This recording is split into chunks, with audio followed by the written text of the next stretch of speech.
Il y a quelques mois, j'ai découvert la soupe thaïlandaise dite Tom Kha Kai dans un super bon resto à Marseille et aujourd'hui j'ai eu envie de reproduire cette recette un peu à ma manière.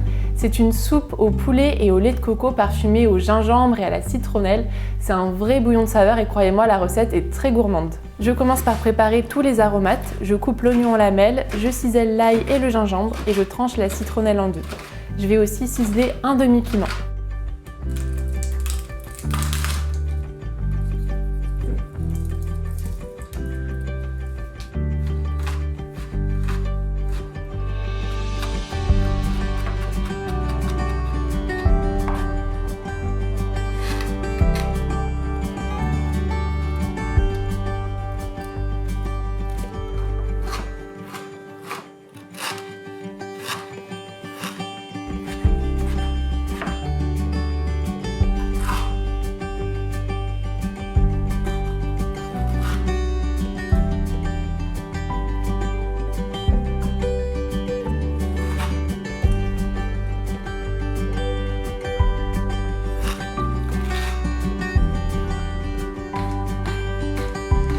Je coupe un poivron rouge en lamelles. Je fais revenir tout ce que j'ai préparé dans une grande casserole avec l'huile de colza, à part la citronnelle que je réserve pour plus tard.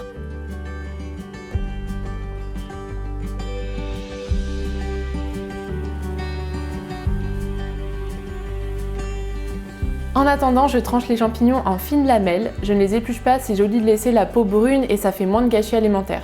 Surtout ne lavez pas les champignons de Paris directement sous le robinet, ils sont très spongieux donc absorberaient toute l'eau. Il vaut mieux essuyer la terre avec un petit torchon ou un petit sopalin à la rigueur.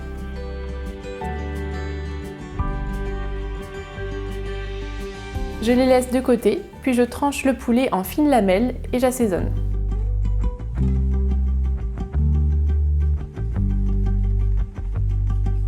Les aromates et le poivron ont cuit environ 10 minutes. J'ajoute maintenant 1 litre d'eau, le lait de coco, la pâte de curry vert et le gingembre en poudre. J'ajoute aussi du nuoc mam. Pour ceux qui ne connaissent pas, c'est une sauce à base de poisson fermenté qu'on retrouve beaucoup dans la cuisine vietnamienne.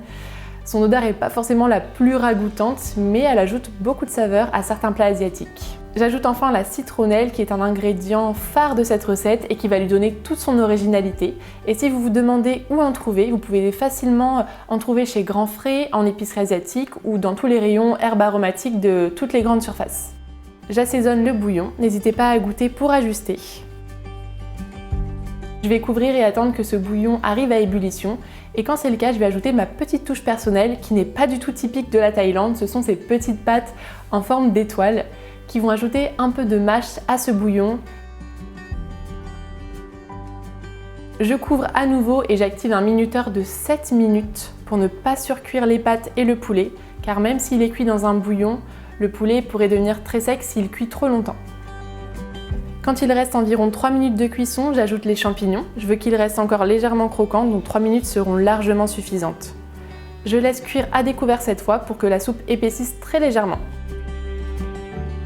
En attendant, je taille quelques oignons verts. Une fois que la soupe est prête, je goûte une dernière fois l'assaisonnement pour vérifier si ça me convient. Et si c'est bon, je verse le tout dans des bols. J'ajoute un filet de jus de citron et les oignons verts pour un petit côté acidulé et légèrement piquant. Comme vous pouvez le voir, j'ai mis cette soupe dans de très jolis bols en noix de coco. Mais si vous en avez chez vous, je vous déconseille fortement. C'est la première fois que je mettais quelque chose d'aussi chaud à l'intérieur de ces bols et je me suis vraiment dépêchée de faire ces photos parce qu'en fait j'entendais des craquements. Les bols étaient en train de se fissurer à cause de la chaleur, donc voilà, je vous déconseille.